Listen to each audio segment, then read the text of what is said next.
Admiral Jiho Kwan stood in the command center deep beneath Seoul. Around him, dozens of screens showed images from space. Each screen displayed a different alien world, a different alien ship, a different piece of the puzzle that was the Galactic Council.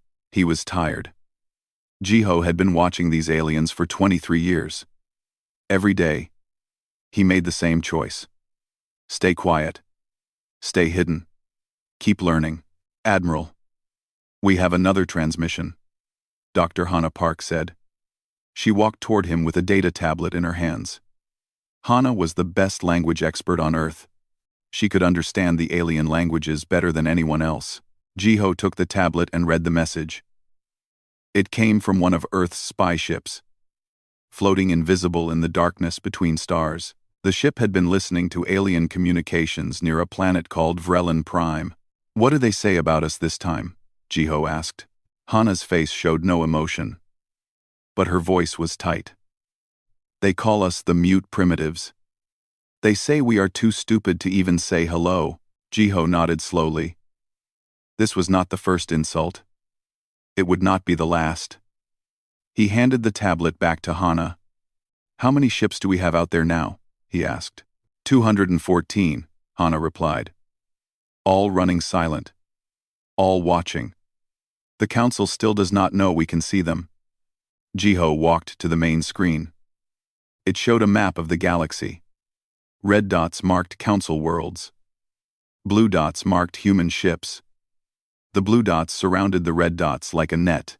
23 years ago, humanity had invented faster-than-light travel. The scientists had been so excited. They wanted to rush out and meet other species. They wanted to shake hands with aliens and share knowledge. But Jiho had said no. He had convinced Earth's leaders to wait. First, he said, we should look and listen. We should learn who else lives among the stars. We should understand what kind of galaxy we are entering.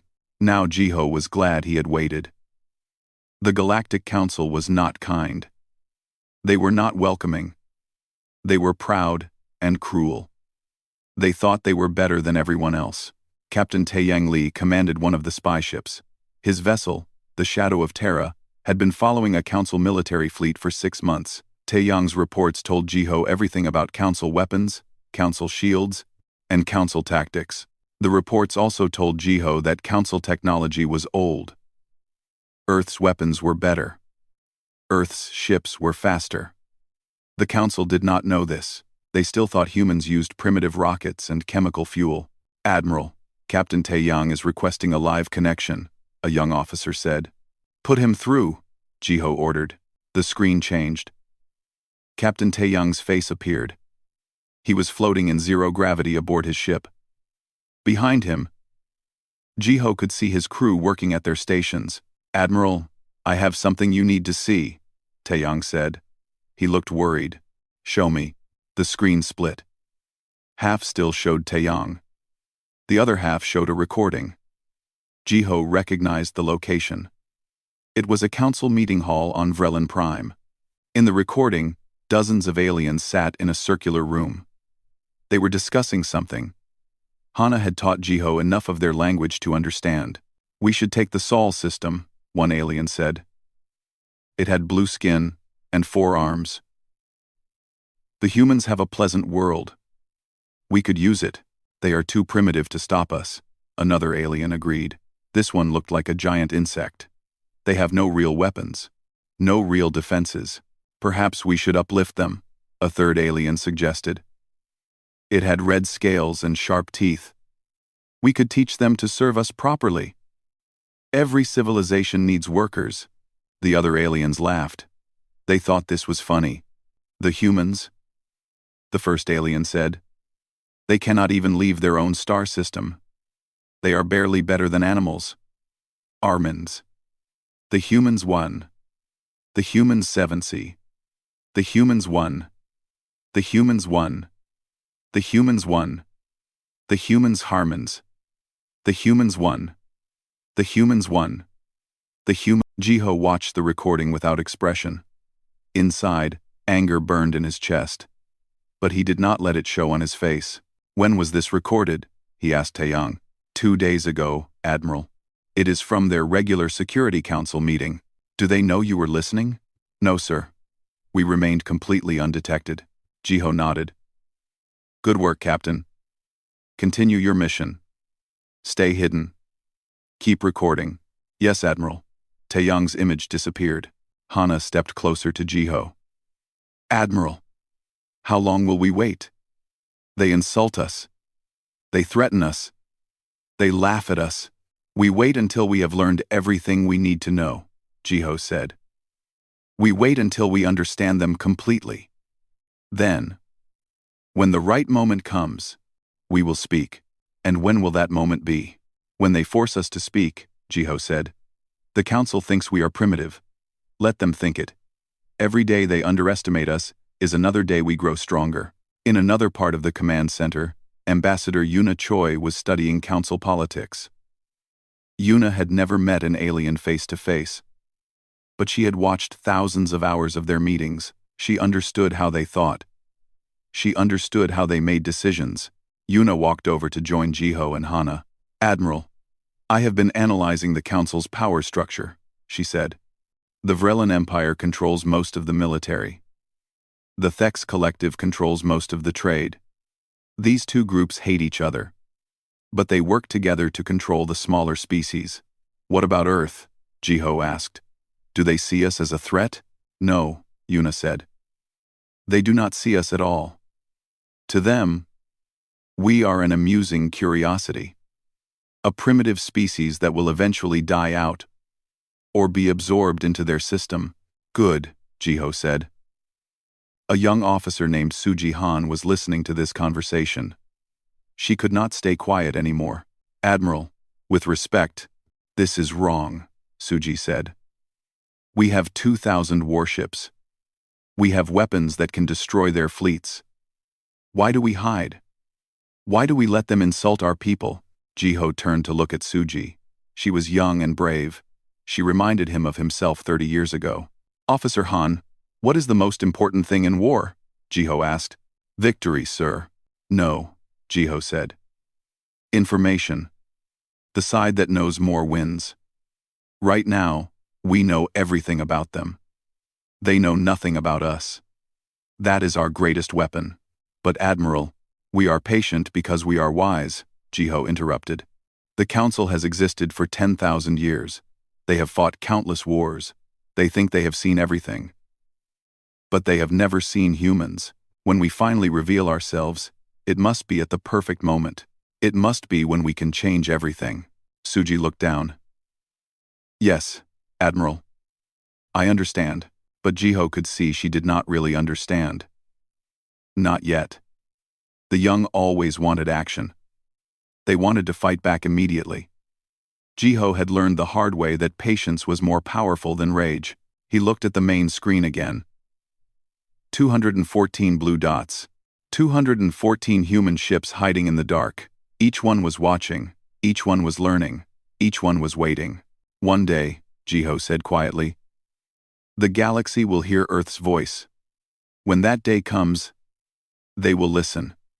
They will have no choice but to listen. Hana stood beside him. And until then, we stay silent. We watch. We wait. And we prepare for the moment when silence is no longer enough. The Grand Assembly happened once every year. It was the biggest event in the galaxy. Every species in the Galactic Council sent representatives to Vrellan Prime. They came to discuss laws, trade, and the future of their civilization. Captain Taeyang Lee watched it all from orbit. His ship, Shadow of Terra, floated invisible above the planet. Special cameras recorded everything that happened in the assembly hall below. Taeyang had been doing this job for 8 years. He had watched 8 assemblies. Each year, the council became more arrogant. Each year, they spoke about humans with more contempt. Captain, the assembly is starting, his communications officer said. Record everything, Taeyang ordered. Make sure the audio is clear. Admiral Jiho will want to hear every word. On Earth, in the command center beneath Seoul, Dr. Hana Park prepared to translate the assembly proceedings in real time. Beside her, Ambassador Yuna Choi took notes. They would analyze every detail later. Admiral Jiho watched the main screen. He saw the assembly hall fill with aliens. Hundreds of different species took their seats. Some walked on 2 legs, some on 4. Some flew. Some crawled. The galaxy was full of diversity, but they all shared one thing. They all thought they were better than humans. The assembly leader called for order. The talking stopped. The leader was of Vrelon, named High Chancellor Morgath. He had ruled the council for 40 years. "Welcome to the Grand Assembly," Morgath said. His voice was deep and cold. "We have much to discuss this year. The first matter concerns primitive species management." Hana translated these words for Jiho. Her hands shook slightly as she worked. A Thex representative stood up. The Thex looked like giant insects with 6 legs and sharp mandibles. "We must address the situation in Sector 7, the Thex said. "The human species has been spreading slowly within their star system. They have built colonies on their moon, and on the planet they call Mars." "Do they pose any threat?" another representative asked. "No." The Thex laughed. "They use primitive chemical rockets. Their weapons are crude nuclear devices. They cannot even detect our scout ships when we observe them." The assembly hall filled with laughter. Hundreds of aliens found this funny. On Earth, young officer Suji Han watched the screen. Her face turned red with anger. Commander Dae Kim put a hand on her shoulder. "Stay calm," Dae whispered. "This is exactly what the Admiral predicted." Morgath raised his hand. The laughter stopped. "The humans are indeed primitive," Morgath said. "But they breed quickly. In another 1,000 years, they might develop faster than light travel. We should restrict them now." "I agree," said a delegate from the Corvan Union. "We should establish the Sol system as a restricted zone. The humans should be confined to their home world." "Excellent idea," Morgath said. "All in favor of Resolution 2847, which restricts human expansion beyond Earth, say aye." Every delegate said aye. Not one voted against it. "The resolution passes," Morgath announced. "The Sol system is now a restricted development zone. Any human vessel attempting to leave will be intercepted and returned. Any human showing faster than light capability will be dealt with."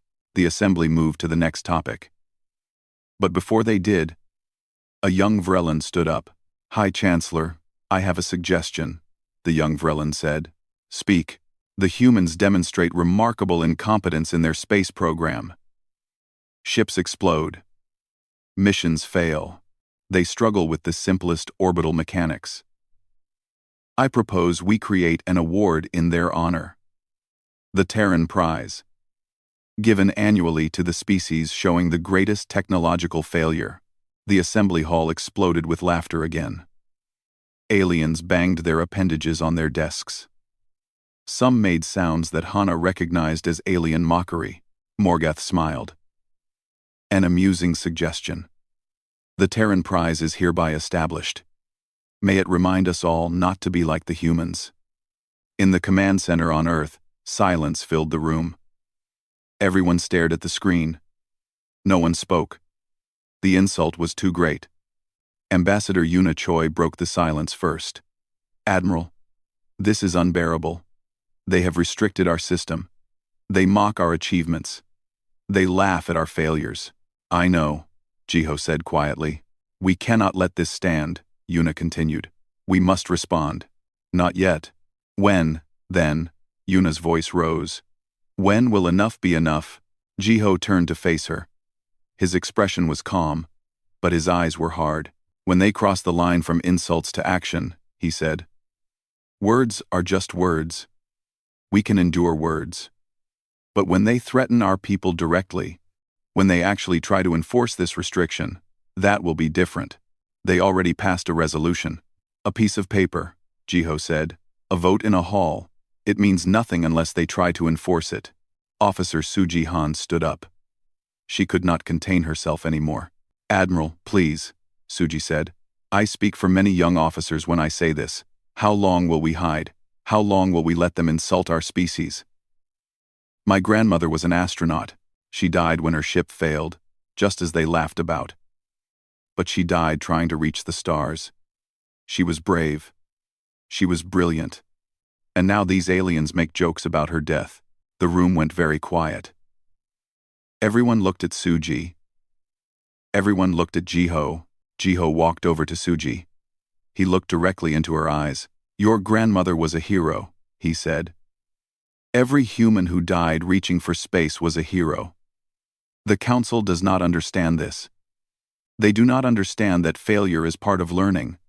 They do not understand that struggle makes us stronger." "Then let us show them," Suji said. "We will," Jiho promised.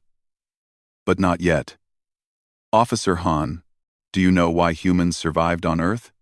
"Sir, Earth is a death world.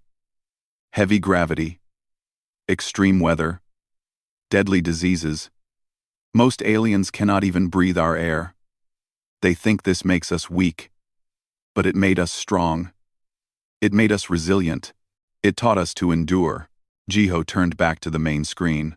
"The Council has existed for 10,000 years, he continued. They are old. They are comfortable. They have forgotten what it means to struggle. We will remind them. But first, we must wait for the right moment." "And when will that moment come?" Suji asked. "When they try to enforce their resolution," Jiho said. "When they try to stop a human ship. When they threaten human lives. That is when we will speak. That is when the galaxy will learn what humans truly are." Captain Taiyang continued recording from orbit. The assembly went on for hours. They discussed trade routes and diplomatic agreements. They argued about resource allocation and military deployments. Not once did they mention humans again. To the Council, the human question was solved. The primitive species was contained. The problem was managed. They did not know that human ships surrounded their worlds. They did not know that humans had been recording their every word for 23 years. They did not know that human weapons could destroy their fleets in minutes. They did not know that their contempt was building toward a reckoning. Back on Earth, Hana saved all the recordings. She created detailed files. Every insult was documented. Every dismissive word was catalogued. Every laugh was preserved. "Why do you save all of this?" Commander Day asked her. "Because one day Admiral Jiho will use it," Hana said. "One day, he will show the Council exactly what they have said, exactly how they have treated us, and on that day, they will understand their mistake." "I hope I live to see it," Day said. "You will," Hana promised. "We all will." The assembly ended. The delegates returned to their worlds. They believed they had solved the human problem. They believed Earth was contained. But in the darkness of space, 214 human ships continued their watch. Patient. Silent. Waiting. And on Earth, Admiral Jiho Kwan made a note in his personal log. "The Council has drawn the line. Now we wait to see if they will enforce it. If they do, they will learn the truth about humanity. And the galaxy will never be the same." 6 months had passed since the Grand Assembly. Captain Wu Jin sat in the command chair of the colony ship New Dawn. Around him, the bridge crew worked quietly at their stations. Everything was normal. Everything was peaceful. Behind him, through the corridors of the massive ship, 50,000 colonists slept in stasis pods. They were dreaming of their new home, a planet orbiting Proxima Centauri, a fresh start for humanity among the stars. Captain Wu had made this journey many times before. He knew every step. Earth to Proxima Centauri took 3 weeks in faster-than-light travel. They were now in their second week. Soon, they would arrive. "Captain, I am detecting ships ahead," his sensor officer said. Wu sat up straight. "How many?" 5 ships. Configuration matches Vrelon military vessels. Wu felt his stomach tighten. This was not good. The Vrelons controlled this region of space. But New Dawn was just a colony ship. They had no weapons. They were not a threat to anyone. "Hail them," Wu ordered. "Let them know we come in peace." The communications officer worked for a moment, then shook his head. "They are not responding to our hails, Captain." The Vrelon ships moved closer. They surrounded New Dawn like wolves around prey. Governor Minji Seo had been sleeping in her cabin. Now she rushed to the bridge. Minji was the leader of the colony expedition. She had spent 5 years planning this mission. She had interviewed every colonist. She had chosen them carefully. Farmers, engineers, teachers, doctors. Good people who wanted a better life. What is happening? Minji asked. Vrellan ships, Wu said.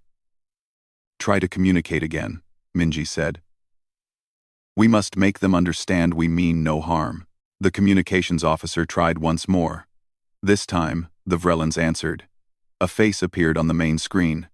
It was a Vrellan War Master. His name was Threxval. He looked at the humans with cold eyes. Human vessel, Threxval said in rough English. You are in violation of Council Resolution 2847. You have left your restricted zone. Captain Wu stepped forward. War Master. We are simple colonists. We are traveling to an uninhabited system. We threaten no one. That is not relevant, Threxval said. The resolution is clear. Humans are not permitted to leave the Sol system. You must turn back. We cannot turn back, Governor Minji said. We have 50,000 people aboard. They have sold everything they owned to make this journey. The planet we are going to is empty. It belongs to no one. It belongs to the Council, Threxval said. All unclaimed worlds belong to the Council, and you are forbidden from reaching it. Please, Minji tried again. Be reasonable. We just want to build a peaceful colony. Threxval's face showed disgust. You are breeding vermin spreading beyond your cage. This cannot be allowed. We are not vermin, Wu said quietly. We are people. You are primitives, Threxval said. And you will obey Council law. You will turn back immediately. And you will pay a transit fine for violating our space. A fine? Minji asked. What kind of fine? 10,000 of your people will serve as labor for the Vrellan Empire. Consider it a lesson in humility. The bridge went silent. Everyone stared at the screen in shock. You want us to give you 10,000 people as slaves? Wu said slowly. We prefer the term indentured servants. Threxval said. They will be treated according to Council standards for primitive species. After 20 years of service, they will be returned to Earth. No, Minji said firmly. Absolutely not. We will turn back if we must, but we will not give you our people. Threxval's expression did not change. Then, you refuse to comply with Council law? We refuse to give you slaves, Wu said. That is not law. That is tyranny. I see, Threxval said. Perhaps you need a demonstration of what refusal costs. The screen went black. An alarm blared on the bridge. They are powering weapons, the sensor officer shouted. Shields up, Wu ordered. But New Dawn was a colony ship.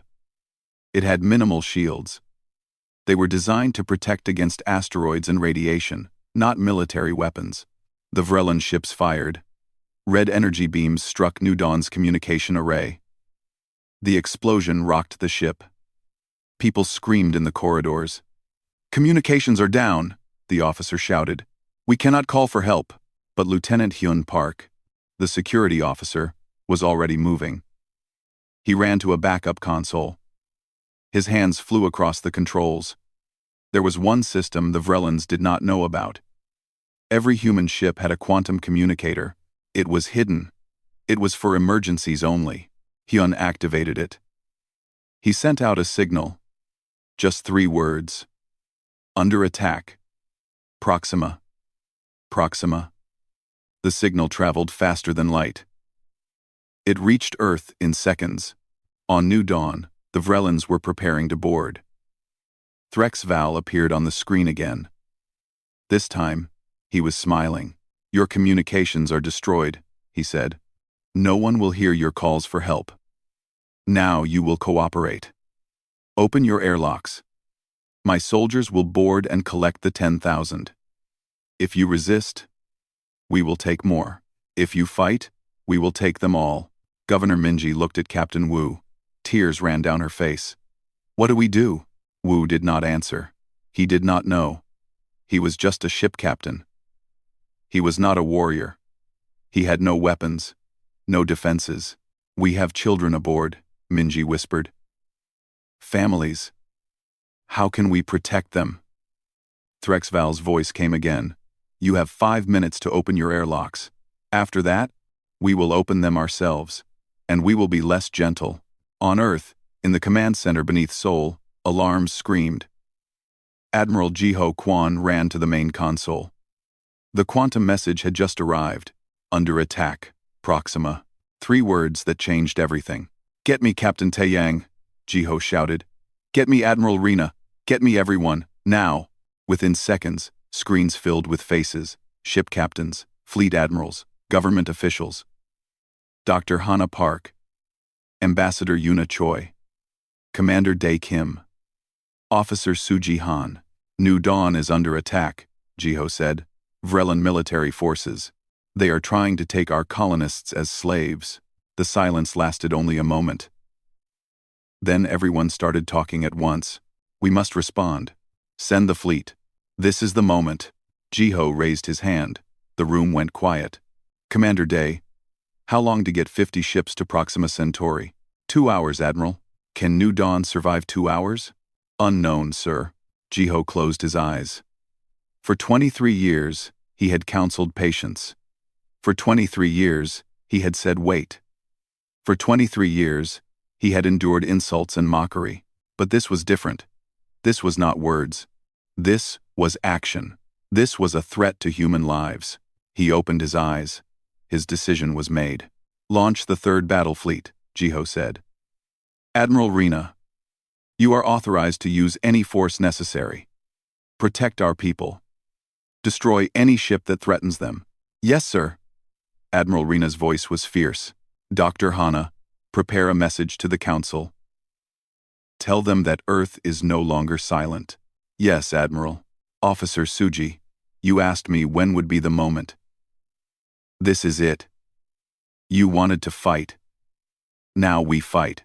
Suji nodded, her eyes bright. Jiho looked at all of them. Officers, diplomats, scientists, warriors. For 23 years, they had been preparing for this day. Now, it had come. The Vrellans think we are primitives, Jiho said. They think we are vermin. They think we will surrender our people without a fight. They are wrong. They are about to learn what humans really are. What are your orders, Admiral? Commander Dae asked. Jiho looked at the main screen. It showed the location of New Dawn. 5 Vrellan ships surrounded it. 50 human ships were already moving toward them at maximum speed. Orders are simple, Jiho said. Save our people. Show no mercy to those who threaten them.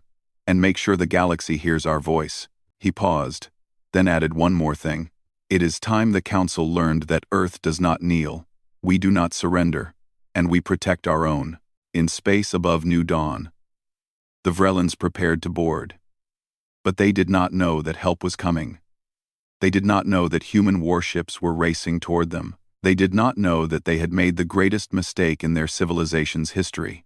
They had crossed the line, and humanity would make them pay for it. Admiral Rina Cho stood on the bridge of her flagship, the Indomitable. Around her, the crew worked with focused intensity. No one spoke unless necessary.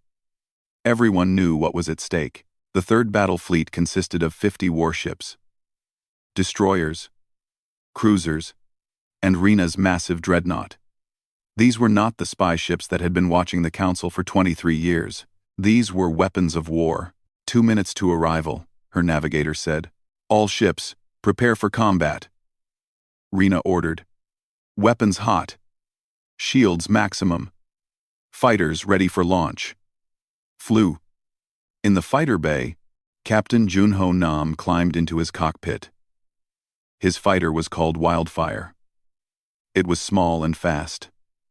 The most advanced fighter humanity had ever built. Junho had been training for this moment his entire career. Now it was real. All pilots, listen up, Junho said over the squadron channel. We go in fast. We go in hard. These Vrellans think we are primitives. Let us show them how primitives fight. 20 other pilots answered with determination in their voices. They were ready. On New Dawn, time was running out. The Vrellan soldiers were at the airlocks. They had cutting equipment. They would be inside in minutes. Captain Wu held Governor Minji's hand. "I am sorry," he said. "I should have protected you." "There was nothing you could do," Minji said. She was trying to be brave. "We are just colonists. We had no weapons, no defenses." Lieutenant Hyun stood near them. He held a small pistol. It was the only weapon on the ship. He would fight when the Vrellans came through. He would die fighting. It would not save anyone, but at least he would die with honor. Then the sensors began screaming. "Captain!" the sensor officer shouted. "Ships are appearing. Many ships." They are ours. They are human." Everyone on the bridge rushed to look at the screens. 50 blue dots appeared around New Dawn. Human warships. Dropping out of faster-than-light travel. Perfectly positioned. The Vrellan ships immediately stopped their boarding operation. War Master Threx Val appeared on their screens again. But now he looked confused. Worried. "What is this?" Threx Val demanded. "Where did these ships come from?" "One, R," Admiral Rena answered. Her voice was cold and clear. It broadcast on all frequencies. "This is Admiral Rena Cho of the United Earth Fleet. You have attacked a human colony ship. You have threatened 50,000 human lives. You have 60 seconds to withdraw from our vessel." Threx Val stared at the screen. "The United Earth Fleet? You are supposed to be primitives. You should not have ships like these." 50 seconds, Rena said. "This is Vrellon space. You have no authority here." 40 seconds. Threx Val's confusion turned to anger. "You dare threaten me? Do you know who I am? I am War Master of the Vrellon 4th Fleet. I have destroyed 100 worlds." 30 seconds. "I will not be intimidated by primitives," Threx Val shouted. "All ships, open fire. Destroy them." The Vrellon ships fired their weapons. Red energy beams shot toward the human fleet. The beams hit the shields of the human ships and vanished.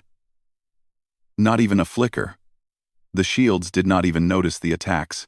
"That is impossible," Threx Val whispered. "Time is up," Admiral Rena said. "All ships, engage." The Indomitable's main guns fired. These were not energy weapons. They were rail guns. They fired metal slugs at 30% the speed of light. When a railgun fired, there was no time to dodge, no time to react. The first Vrellon ship exploded. It simply came apart. Pieces flew in all directions. "Launch fighters," Rena ordered. Captain Junho and his squadron burst from the Indomitable. 21 fighters, moving faster than any Vrellon could track. They swarmed around the remaining Vrellon ships like angry insects. Junho's targeting computer locked onto a Vrellon cruiser. He fired. His weapons were different from the railguns. They used focused plasma. The plasma cut through the Vrellon shields like they were not even there.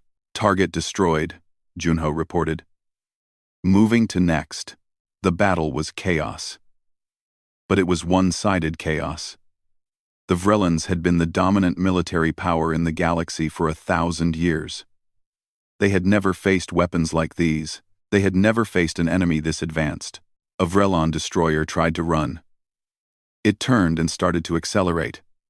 But human ships were faster. A destroyer called Soul's Pride caught up to it in seconds. One railgun shot. The Vrellon ship died. "This cannot be happening," Threx Val said. His command ship was the only one still intact. "Retreat! All ships, retreat!" But there were no other ships. They were all destroyed. He was alone. Dr. Seok Yang watched from the Indomitable's science station.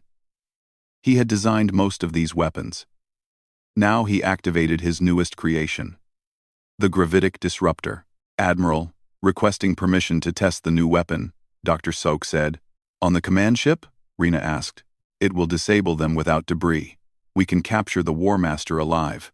"Do it." Dr. Seok fired the gravitic disruptor.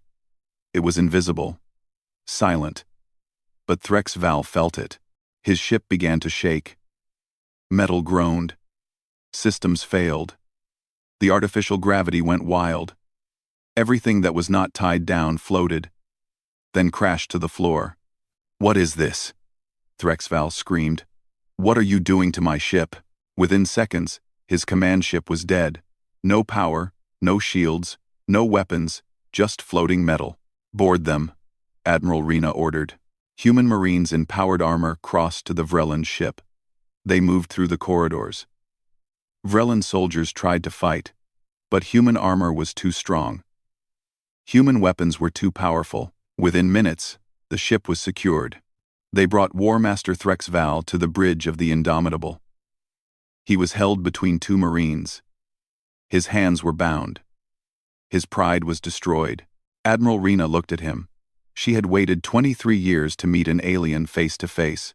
She had imagined this moment many times. She had always wondered what she would say. Now she knew. How long did the battle last? She asked her tactical officer. 4 minutes and 37 seconds, Admiral. Rena turned back to Threxval. You commanded 5 military ships. Ships that have destroyed worlds, you said. It took us less than 5 minutes to destroy them all. Threxval said nothing. He stared at the floor. Look at me, Rena commanded. Threxval raised his eyes. There was fear in them now. And something else.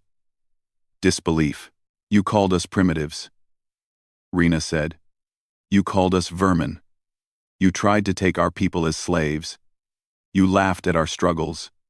You mocked our dead. I did not know, Threxval whispered. We did not know you had such power. You did not know because you did not look, Rena said. You assumed. You judged based on what you wanted to believe, not on what was true. That was your mistake. She walked closer to him. I could kill you right now, she said. You threatened 50,000 human lives. You attacked our ship. In human law, that means you die. Threxval closed his eyes, waiting for death. But I will not kill you, Rena said. Instead, I am sending you back to your people. Back to the Galactic Council. You will tell them what happened here. You will tell them that you attacked a human colony ship with 5 warships. You will tell them that 50 human warships destroyed your fleet in less than 5 minutes. And you will tell them this. She leaned close to his ear. Earth is no longer silent. We have been watching you for 23 years. We know everything about you. Every insult. Every mockery. Every dismissive word. And now we are done watching. She stepped back. Tell your council that Earth demands respect. Tell them we demand an apology. Tell them we demand representation. And tell them that if they refuse, they will learn what happens when humanity goes to war. She nodded to the Marines. Put him in an escape pod. Send him back to Vrellan Prime. The Marines dragged Threxval away. He was still in shock. Still trying to understand how this had happened. Captain Wu appeared on the screen from New Dawn. Admiral Rena, thank you, he said. His voice shook with emotion. You saved us. All 50,000 of us. That is what we do, Captain, Rena said. We protect our own. Continue to Proxima Centauri. Your colony will be established. And it will be defended by the full might of the Earth fleet. Yes, Admiral. Rena turned to her crew. They had performed perfectly. Every shot had hit. Every system had worked. 23 years of preparation had paid off. All ships, form up, she ordered. We are not done yet. We are going to Vrellan Prime. It is time to deliver our message in person. Captain Junho landed his fighter back on the Indomitable. His hands were shaking, not from fear, from excitement, from the realization that everything had changed. We did it, his wingman said over the radio. We actually did it. This is just the beginning, Junho replied. Now the galaxy knows we exist. Now they know what we can do. Everything changes from here. Admiral Rena stood alone for a moment after the crew had gone to their stations. She thought about Admiral Jiho's words. About patience. About waiting for the right moment. This had been the right moment. The Vrellans had crossed the line. They had forced Earth's hand. And now the galaxy would learn the truth about humanity. She opened a channel to Earth. Admiral Jiho, mission accomplished. New Dawn is secure. The Vrellan fleet is destroyed. We are proceeding to Vrellan Prime to deliver your message. Jiho's voice came back, calm and satisfied. Well done. Admiral Rena, The galaxy is listening now. Make sure they hear us clearly. Yes, sir. They will hear us. They will have no choice but to hear us. 3 days had passed since the battle. 3 days since War Master Threx Val had returned to Vrelin Prime in an escape pod. 3 days since the galaxy had learned that humans were not primitive at all. The Galactic Council met in emergency session. The hall was packed. Every delegate was there. Every species wanted to understand what had happened. High Chancellor Morgath stood at the center. He looked older than he had 3 days ago, tired, worried. Order, he called. We will have order. But there was no order. Delegates shouted questions. Some demanded action. Some demanded answers. Some simply looked afraid. The humans destroyed a Vrelin fleet. One delegate shouted. 5 warships. In less than 5 minutes. It is impossible, another said. They are primitives. They use chemical rockets. Clearly they do not, a Thex delegate said quietly. We were wrong about them. Wrong? Someone else shouted. We were not just wrong. We were blind. They have been watching us, learning about us. While we laughed at them, Morgath raised his hands. Silence. We must think clearly. We must understand what we face. What we face is war, said a Corvan representative. The humans will attack us all now. We do not know that, Morgoth said. They have not attacked anyone except the Vrelon ships that threatened their colony vessel. Perhaps they simply want to be left alone. Then why did they send Admiral Rena's fleet to our capital? A delegate asked. There are 50 human warships in orbit above us right now. Oh, this was true. Admiral Rena had brought her entire fleet to Vrelin Prime. They floated in orbit, visible to everyone below. A reminder. A warning. They are waiting for something, Morgath said. But what? Then the main screen in the hall activated. No one had turned it on. It simply came on by itself. This should have been impossible. The hall's systems were secure. Protected. Apparently not protected enough. A face appeared on the screen. A human face. Admiral Jiho Quan. Members of the Galactic Council, Jiho said. His voice was calm. Almost gentle. I apologize for the interruption, but it is time we spoke. The hall went silent. Every delegate stared at the screen. This was the first time any of them had heard a human speak directly. For 23 years, Earth has been silent, Jiho continued. We did not speak because we wanted to understand what kind of galaxy we were entering. We wanted to know our neighbors before we introduced ourselves. He paused, then added, Now we know. And we are not impressed. Morgath found his voice. Human.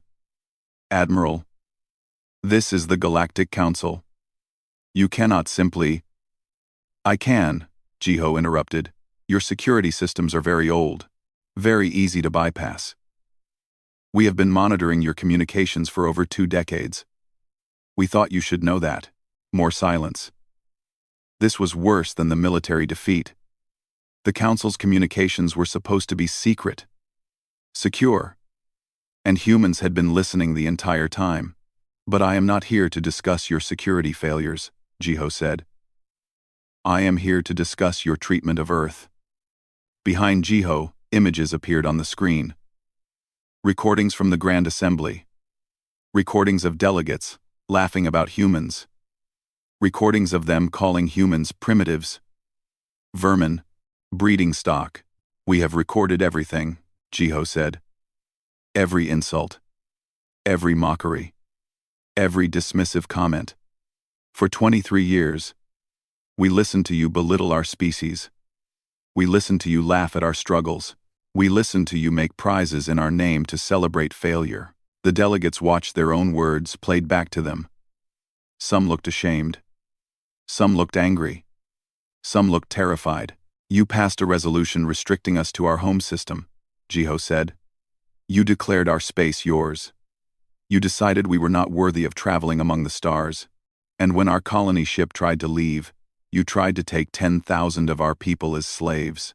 It was one war master, a Vrelin delegate shouted. It was not official policy. It was exactly your policy, Jiho said coldly. You passed the resolution. You made the law. Threxval was simply enforcing it. President Yoonji Baek appeared beside Jiho on the screen. She was the leader of Earth's government, elected by all of humanity. The United Earth government demands the following, President Yoonji said. First, a formal apology from the Galactic Council for 23 years of insults and mockery. Second, immediate removal of Resolution 2847. Earth will not be restricted. Third, reparations for the attack on New Dawn. Fourth, a permanent seat on the Galactic Council, with full voting rights. Impossible, Morgath said. The Council has rules, procedures. You cannot simply demand a seat. We are not simply demanding, President Yoonji said. We are informing you of the new reality. General Kai Song appeared on the screen now. He was the commander of all Earth's military forces. The Council believes Earth has 50 warships, General Kai said. You are wrong. We have 2,000 warships, with production capacity to build 500 more each year. Our weapons are 50 years ahead of yours in propulsion technology, 100 years ahead in firepower. Our shields are essentially impenetrable to your weapons. He let that sink in. We do not want war, General Kai continued. But we will fight if we must. And if we fight, you will lose. Ambassador Gina Lee appeared next. She was young and brilliant. Earth had chosen her to represent them to the galaxy. Earth does not seek domination, Gina said. We do not want to conquer you. We do not want to rule you. We simply want what every species wants. Respect. Recognition. The right to live freely among the stars. She looked directly at the camera. You have 30 days to respond to our demands. If you agree, Ambassador Gina Lee will come to Vrelin Prime to take Earth's seat on the Council. If you refuse, she did not finish the sentence. She did not need to. Everyone understood. The screen went black. The broadcast ended. The council hall remained silent for a long moment. Then everyone started shouting at once. We must accept. We must negotiate. We must fight. Fight? Someone laughed bitterly. Did you not listen? They have 2,000 warships. We cannot fight them. Morgath raised his hands. Enough. We will vote. All in favor of accepting Earth's demands, say aye. There was a long pause. No one wanted to be the first. Then the Thex delegate spoke. Aye. Aye, said the Korvan representative. One by one, delegates voted. Some reluctantly. Some eagerly. Some with resignation. When the vote was finished, it was unanimous. Every species had agreed. The motion passes, Morgath said quietly. Earth is granted membership in the Galactic Council. All demands are accepted. He looked very old now, very tired. Send a message to Earth, he said. Tell them we accept. Tell them Ambassador Gina Lee is welcome. Tell them the age of underestimating humanity is over. 30 days later, Ambassador Gina Lee arrived at Vrelin Prime. She came aboard a diplomatic ship called Unity. Admiral Rena's fleet escorted her. A honor guard of human marines accompanied her. The council assembled to receive her. Every delegate stood as she entered. They had learned respect very quickly. Ambassador Lee, Morgath said. On behalf of the Galactic Council, I offer our formal apology. We were wrong about your species. We judged you unfairly. We treated you with contempt. We are sorry. Gina nodded. Apology accepted. Earth looks forward to working with the Council as equals. She took her seat. Earth's seat. The seat they had earned, through patience, preparation, and power. There is one more matter, Gina said. The Terran Prize. The award created to mock human incompetence. The delegates looked uncomfortable. I propose we keep it, Gina said. Everyone looked shocked. But we change it, she continued. From now on, the Terran Prize will be awarded to the species showing the greatest courage in the face of failure. The greatest determination to succeed despite setbacks. Because that is what humans learned from our struggles. Failure is not something to mock. It is something to learn from. There was silence. Then, slowly, the delegates began to applaud. It started with the Thex delegate. Then, the Corvin. Then others joined in. Soon the entire hall was applauding. Not for Earth's weapons, not for Earth's technology, but for Earth's wisdom. On Earth, in the command center beneath Seoul, Admiral Jiho Kwan watched the broadcast. Dr. Hana Park stood beside him. Commander Dae Kim, Officer Suji Han, everyone who had worked for 23 years to reach this moment. We did it, Hana said softly. Yes, Jiho agreed. We stayed silent when they mocked us. We stayed patient when they insulted us. We only spoke when they forced us to. And when we spoke, the galaxy listened. What happens now? Suji asked. Now we build, Jiho said. We build friendships. We build alliances. We build a better galaxy. That was always the goal. And if they threaten us again, Jiho smiled, then they will learn what happens when humanity goes to war. But I do not think they will threaten us. Not anymore. He was right. The galaxy had learned its lesson. Earth was no longer the silent planet. Earth was no longer the primitive species to be mocked. Earth was now a power, a voice, a force that would shape the future of the galaxy. And it had all started because humanity had stayed silent. They had watched, they had learned, they had prepared, and when the time came to speak, they had spoken with authority that could not be ignored. The age of humanity had begun, and the galaxy would never be the same. Years later, historians would look back on this moment. They would study how a species dismissed as primitive had become one of the most powerful forces in the galaxy. They would analyze Earth's strategy. They would debate whether the Council should have investigated Earth more carefully. But the most important lesson was simple. Never underestimate someone simply because they are silent. Sometimes, silence is not weakness. Sometimes, silence is wisdom. And sometimes, when the silent finally speak, the entire galaxy listens.